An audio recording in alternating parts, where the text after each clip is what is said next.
কোথায় শাকিব খান আর কোথায় কোথাকার দেব? কোথায় আছে না, কোথায় চকির তলা আর কোথায় হচ্ছে আগরতলা।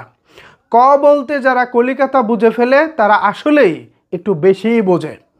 আজকে দেব অভিনীত বহুল আলোচিত খাদান সিনেমার টিজার প্রকাশ পেয়েছে। এই টিজার প্রকাশ পাওয়ার পরপরই বেশ সমালোচনার মুখে পড়েছে টিজারটি।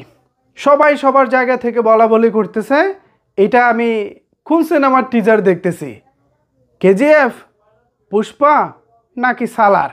যে যার মতো বলতেছে। আবার কেউ কেউ বলতেছে এই তিন সিনেমার একটা মিক্স প্রোডাক্ট আমরা দেখতেছি, মানে তিন সিনেমাকে মিলিয়ে একটা সিনেমা যার নাম হচ্ছে খাদান।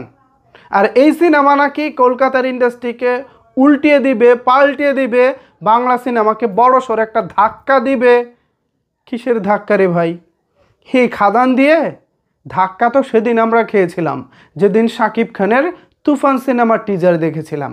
আরে বাপ রে বাপ, আমার স্পষ্ট এখনও মনে আছে।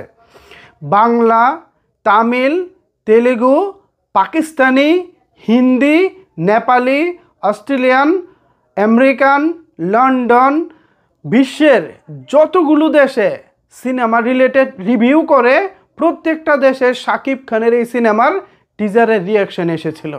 আপনারা চাইলে এখনও ইউটিউবে গিয়ে দেখতে পারেন। পাওয়ার কি বোঝেন? সিনেমার পাওয়ার এবং জনপ্রিয়তা।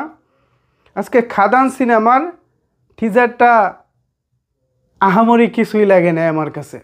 কলকাতার কিছু ইউটিউবার দাদারা শাকিব খানের তুফান সিনেমা যখন কলকাতায় রিলিজ পায় তখন বলেছিল এটা একটা কাউয়া বিরিয়ানি টাইপ। আর আমার কাছে আজকে খাদান সিনেমার টিজার দেখে মনে হয়েছে এটা একটা বান্দর বিরিয়ানি টাইপ হয়েছে। মানকি বিরিয়ানি, এর বেশি কিছু না, স্রেফ একটা মানকি বিরিয়ানি। বুঝতে পারছেন? এর বেশি কিছু না। বাদর বিরিয়ানি লাইফে হয়তো প্রথমবার আপনারা রান্না করেছেন, খেয়ে দেখেন। যদি বদ হজম না হয় তাহলে ভালো কিছু, আর যদি বদ হজম হয় তাহলে তো হলোই। কি বানাইছে এটা দেব? বুঝলাম না কিছু। ওই সেই চিরাচরিত দুই একটা অ্যাকশন, দু একটা ডায়লগ, আর ওই কয়লার খুনি, শেষ। এটা কোনো হইল? ওয়াইড অ্যাঙ্গেলে কিছু শট, বড় স্কেলে কিছু শট, আর ব্যাকগ্রাউন্ডে দেবের দু একটা ডায়লগ, তাও আগের দেবের মতো না। আগের দেবের ডায়লগ শুনলে যেটা শরীরটা চাঙ্গা হয়ে যেত, সেরকম চাঙ্গা হওয়ার মতো কিছুই না। অবশ্য মানকি বিরিয়ানি বলে কথা। কলকাতার দাদারা মানকি বিরিয়ানি খেতে প্রস্তুত থাকুন। আর আপনাদেরকে ওপেন চ্যালেঞ্জ করে দিলাম, ওপেন চ্যালেঞ্জ। তুফান 54 কোটি টাকার বিজনেস করেছে। এর অর্ধেক যদি আপনাদের এই খাদান বিজনেস করতে পারে, আপনারা যা বলবেন আমি তা মেনে নিব। কিন্তু যদি এর অর্ধেকও বিজনেস করতে না পারে তাহলে আপনারা কি মেনে নেবেন বলেন? মানকি বিরিয়ানি, এটাকে আপনারা কি বলে, এটাকে স্টাম্পে সিল মেরে বলবেন ইয়েস এটা একটা মানকি বিরিয়ানি ছিল। এটা আসলে কাজের কাজ কিছুই ছিল না। আর সাকিবিয়ান যারা আছেন আপনারা হতাশ হবেন না।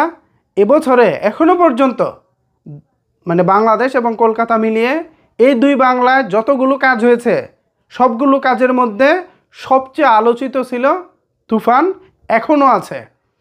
এখন টিজার দিয়ে তুফানকে এতটুকু বিট করতে পারেনি খাদান। ট্রেলার দিয়ে কি করতে পারে সেটা সময় বলে দেবে, প্লাস গানগুলো দিয়ে কি করতে পারে সেটাও সময় বলে দেবে। আর বিজনেস আমি চ্যালেঞ্জ করতেছি, তুফানের অর্ধেকও যদি ব্যবসা করতে পারে, কলকাতার দাদারা যা বলবেন আমি তাই মেনে নিব। আমি এটা ওপেন চ্যালেঞ্জ করলাম। বাংলাদেশের একজন সাধারণ সিনেমা প্রেমী হিসেবে আপনাদেরকে আমি ওপেন চ্যালেঞ্জ করলাম। এই মানকি বিরিয়ানি নিয়ে টক্কর চলবে না। যদি ভালো কোনো বিরিয়ানি থাকে নিয়ে আসেন, ঠিক আছে? সো ভিউয়ার্স, বাংলাদেশি ভাইয়েরা, মানকি বিরিয়ানি মানে খাদান নিয়ে যদি কোনো কিছু বলার থাকে তাহলে অবশ্যই সেটি নিচের কমেন্ট বক্সে জানাতে পারেন। ধন্যবাদ সবাইকে সম্পূর্ণ ভিডিওটি দেখার জন্য।